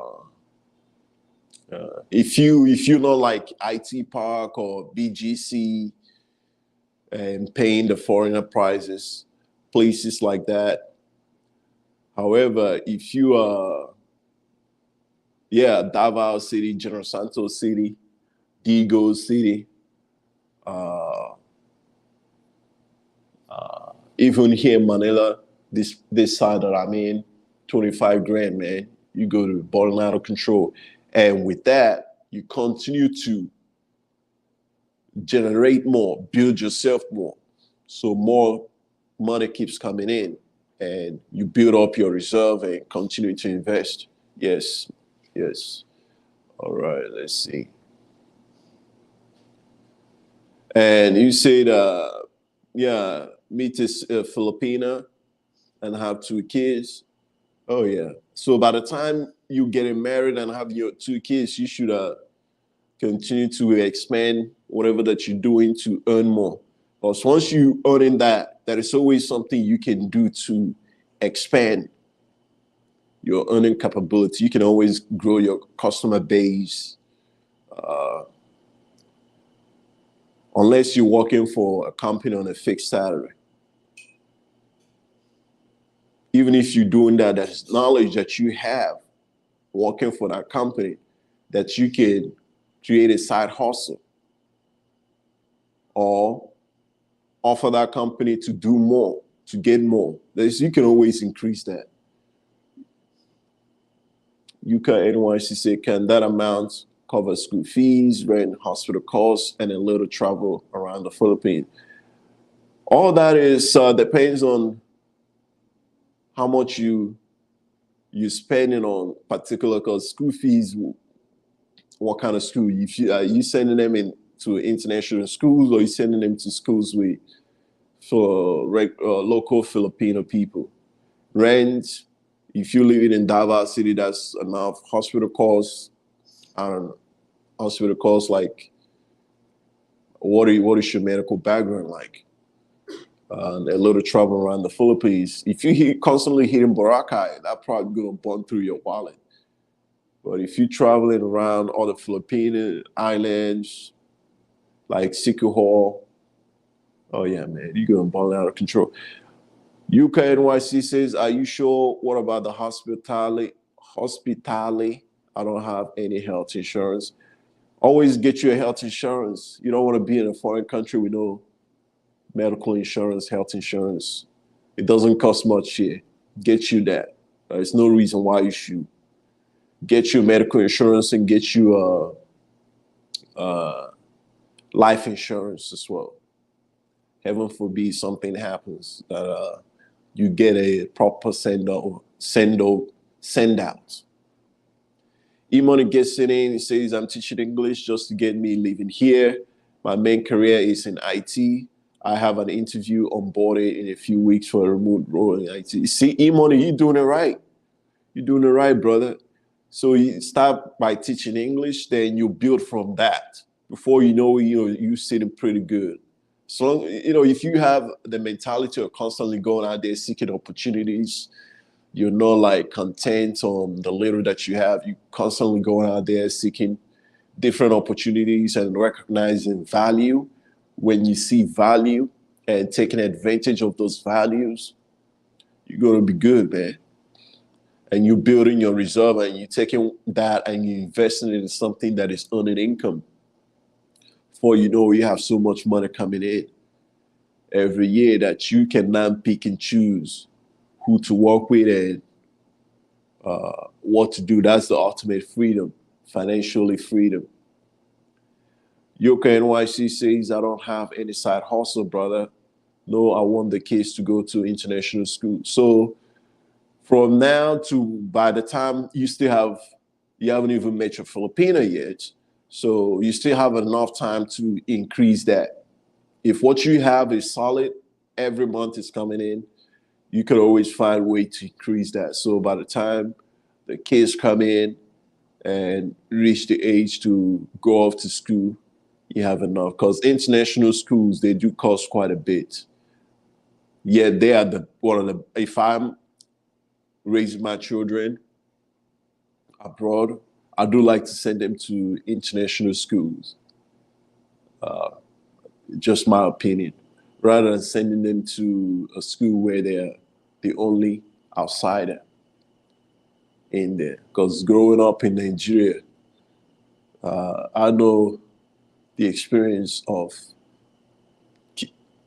a kid being the only different one in the whole school. I want my child to look around and see someone else that looks like them. Our dub, welcome to the stream. He says, greetings. Patrick Blackrock, I'm retiring from the U.S. Navy in August 31. In August 31 years, Naval Aviation Officer. Would you recommend Thailand or the Philippines? Here's what my recommendation is. Visit the Philippines and then visit Thailand and have a feel for them. Me, myself, I started in the Philippines. Then I went to Cambodia, even though I've been to the Philippines twice before that. Went to Cambodia, then from Cambodia, went to Thailand. Even in Cambodia, I hit different cities. Philippines, I hit different cities. Thailand, I hit different cities. Then Malaysia, and I'm back in the Philippines. So hit couple of, if you can, visit a couple of different countries and cities to find which one is yours. Because what I think is good for me, your priorities might be different from that. Like for me, I'm still in my prime. I'm looking for a place that still has opportunities for me to continue to create wealth and earn more income. So for someone retiring and have the Navy sending you, because I have some military brothers, some of you are built in, like you have checks coming in.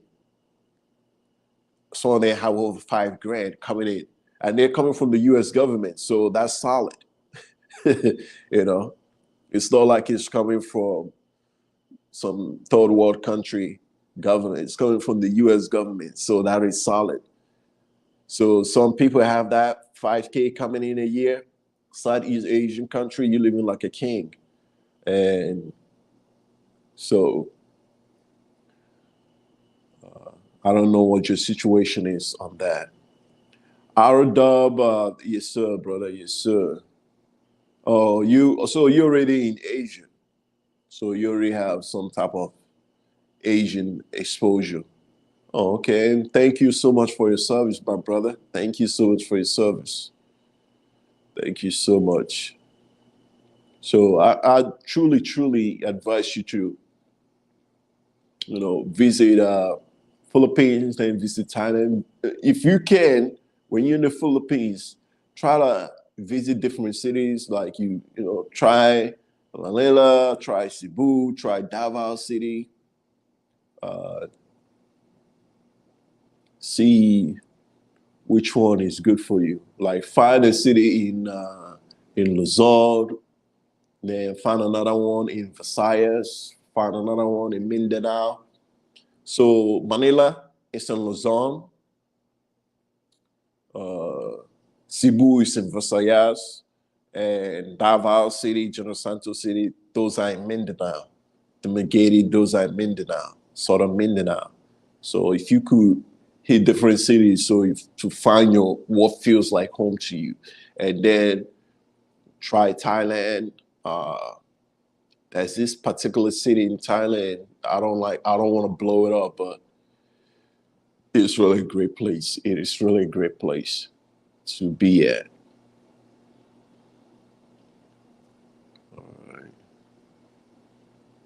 Yoko NYC says, Patrick, I currently have a job that will allow me to retire in 12 years, and my monthly retirement would be 5,200. Aphrodite, Texas, but I'm ready. I'm ready. You mean you're already 42 and I'm tired of the Matrix? Yeah, man, I was tired of the Matrix myself. That's why I made this journey. I'm like, yeah, it doesn't seem like a lot of things are getting better. It's like a race to the bottom in terms of, yeah, I don't want to go into that because I'm here. I'm loving it. So there's no reason to even be talking about that right now. If your monthly retirement will be $5,200, that is you be living like a king here, brother. So if that is coming from like the military or coming from the US, coming from a very strong source, at the same time, don't just sit on your a laurel. Because $5,200, that's a lot of money out here. You want to still find you something productive to be doing. So it doesn't even have to be about money since you have enough coming in. So you have a complete, really enjoy the place because it doesn't matter whether you're in the Philippines, whether you are in the Matrix, whether you're in Africa. Women like to see their man productive. The woman wants to see her man just sitting around all day doing nothing, creating no value. Like, I was saying before, the female nature is always competition. The number one fear a lot of women have is to wake up and realize that she's married to a loser. And you never want to give up that energy. Even if you have a solid income coming in, you still want to have something occupying your time, being productive, creating value, and being a man that people look up to. That makes you more attractive in their eyes. So you don't get hooked on the wrong woman. Our dub says, I love your content and decided to stay over here in the Far East. Okay, thank you, my brother. I appreciate you. Appreciating the content. We're building a community here. Say, should I just leave the job? I want to start a family though. Leave what job? What are you talking about? Patrick Blackrock, I love your vibe and your chillness. I laughed my ass off when old boy messed up on your head. Oh yeah, man. Yeah, bro. Man, that pissed me off. Yeah, man, someone messing up my haircut. That's Jesus Christ.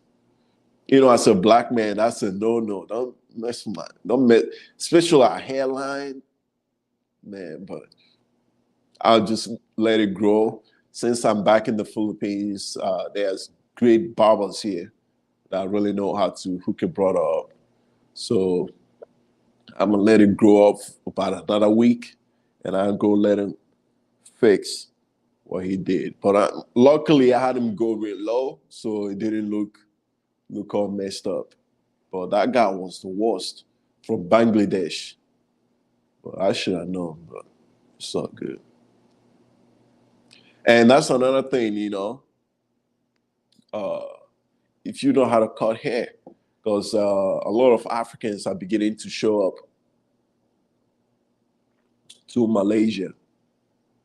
So if you know how to cut African hair mixed up with cutting Asian hair, because we're the culture, and you've seen a lot of these Asian guys beginning to cut their hairs like ours with the fade. So if you know how to cut hair, you could open yourself up a barbershop and just let that be your niche, cutting that kind of hair.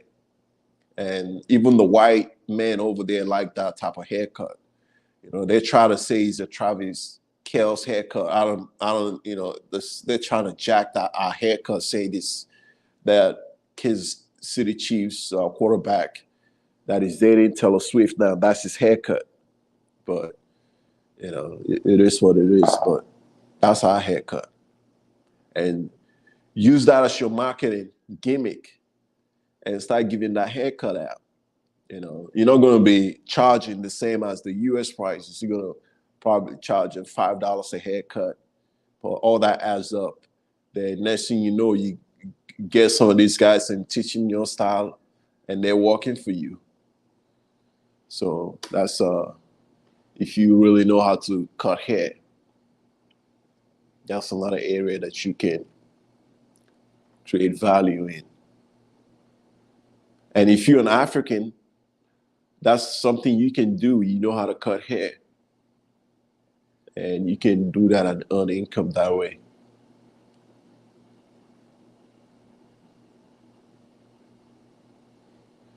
Yoka NYC says, I want to leave the US and start a family. My online side gig would give me 25K USD annually. I'm supposed you're referring to.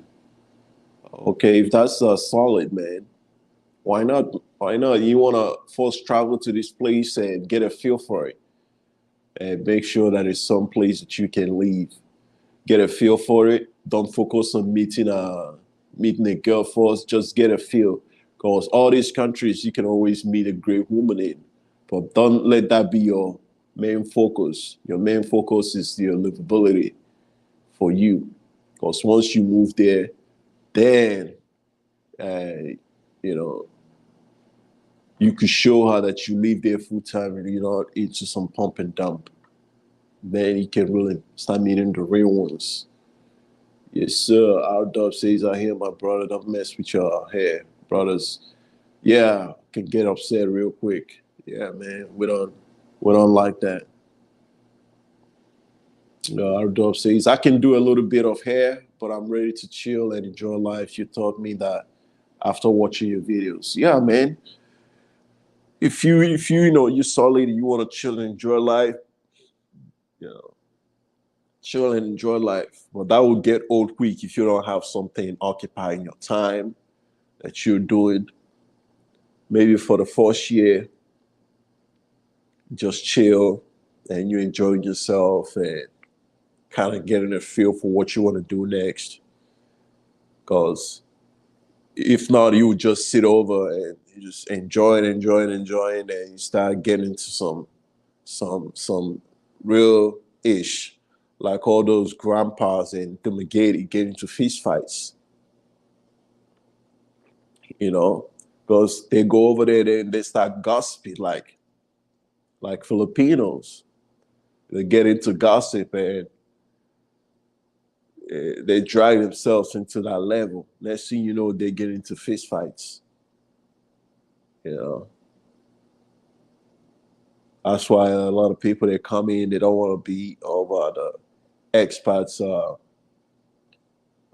communities. They will just kind of want to go do their own thing because they don't want to get involved in none of that nonsense.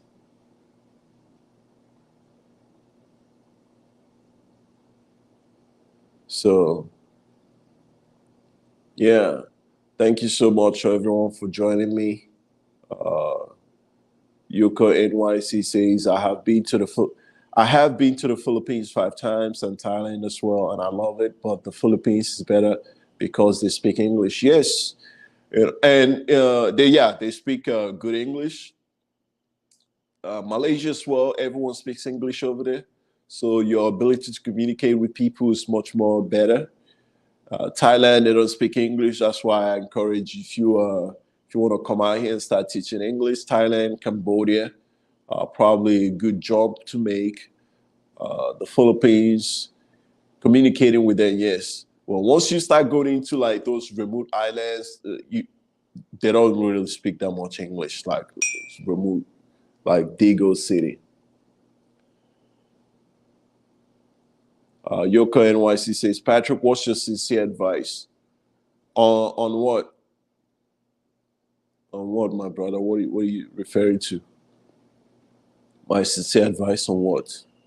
If you're talking about which country to move, my advice would be to visit each one of them and kind of before you do that, make a list of what you're looking for, what the perfect home will be for you, or perfect country will be for you.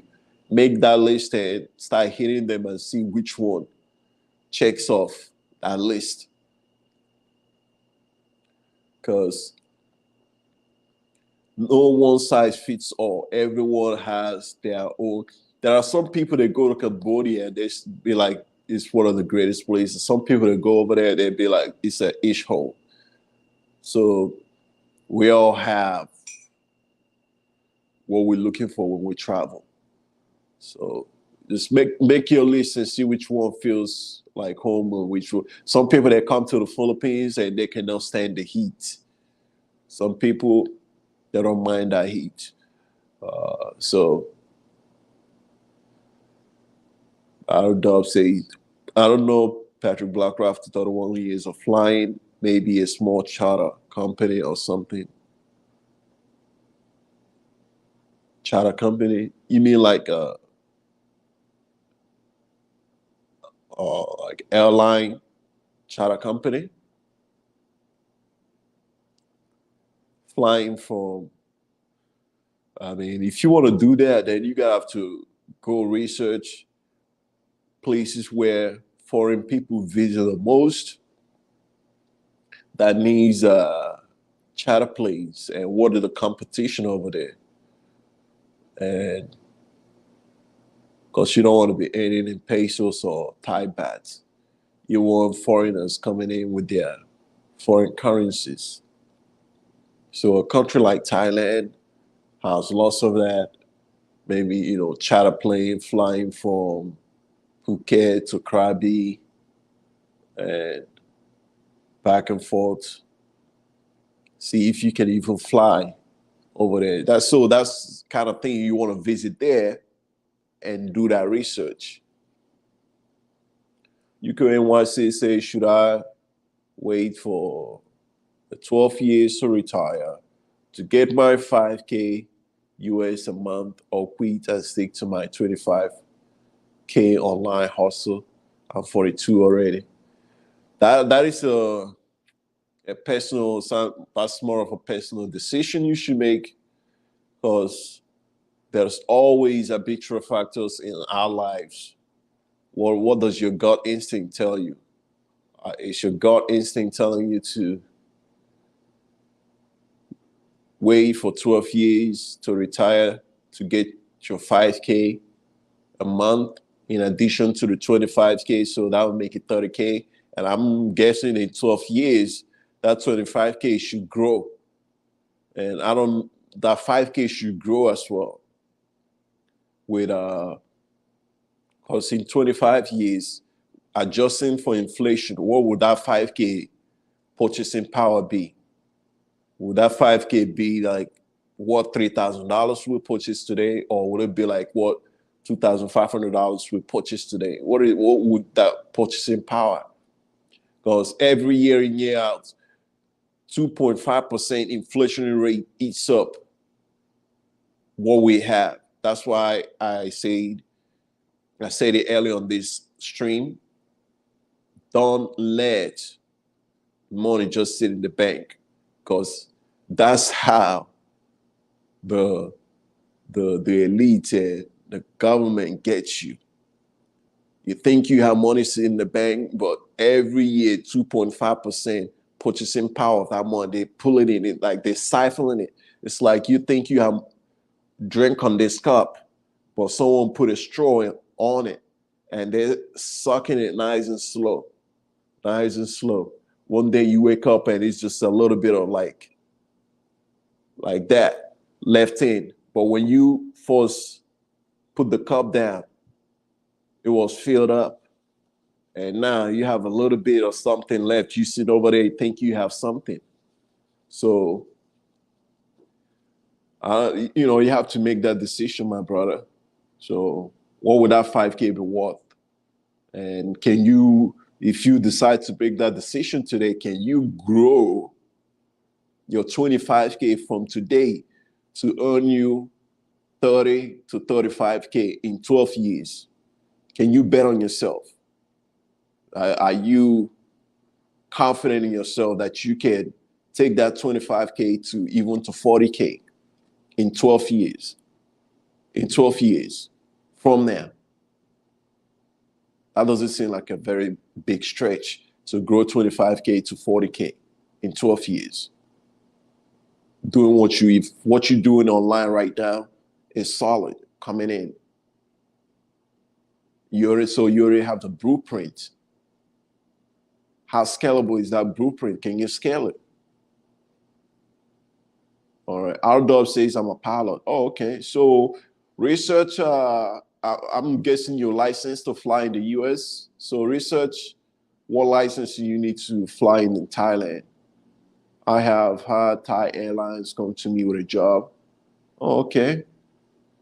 And did you accept? Well, how attractive was the package? Because that's your foot in the door. You know, that's your foot in the door. Yoko says, I want to start a family. Oh, okay. Yes, my brother. Your if your emotion to start a family is stronger than waiting 12 years to get 5K, there's your decision right there. There's your decision. It seems like you prioritize, because write on the list everything that you want for the next like 5 years, and circle which one, if it happens, makes a whole lot of difference in your life. And right there is what you should be pursuing. You circle what, after you make the list of all the things that you want, which one, if it happens today, will make you the happiest, and in that 12 years, you believe you will be much more fulfilled. You circle that, and that's what you should be pursuing. He says, I can't get my retirement until I reach 55 years old. Oh, okay, I see that. Yeah. So that circles back to what I was saying. How confident are you in yourself to grow from what you get online to, because if you are 42 right now and you don't have a family and you're living in the matrix, and in the matrix, the as Dennis Spaulding would say, the lovely ladies are not getting any better. They are not getting any better. So you want to be living a lonely life for 12 years? I don't know. I wouldn't want to do that to myself after that. For 12 years, just walking and walking and walking. And I don't know, eating all that poison that they're serving us in the matrix. Would I even, 12 years, will I even make it out? Nah, man. Plus, inflation eats up what I'm getting. Nah, man. It was nice, 329K a year. Okay. Are you talking? Is that Thai baht or USD? I'm guessing that's Thai baht.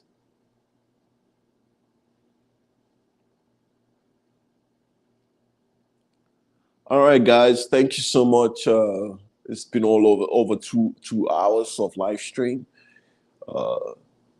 Even guest today says the lovely lady. Shout out to Dennis Pauling. Yeah, shout out to Dennis Pauling.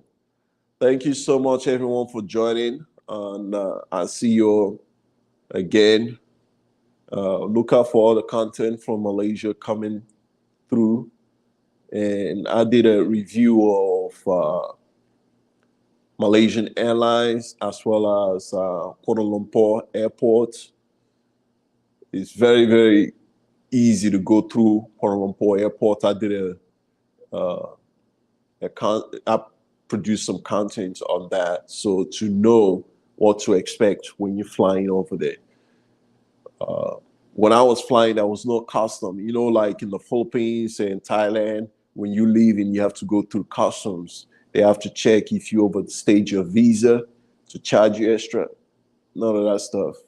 Like I came in and when I was leaving, it just that wasn't even that much like security. Take this off, take that off. It was just seamless, and I did some content on that. Yeah, man. You know, I'm the chief chicks clapper. About to go clap some chicks right now. So, yeah, man. You want to get sitting? You already know. You know, I'm about to go clap some nice chicks, and wait. And after that, take a small nap, wake up, take a shower, and get back to the money. You know, I gotta go. I gotta get back to the money. I wake up, take a knee, thank the man, take a piss, wash my hand, and get back to the money. All right. Thank you, my brothers, for joining.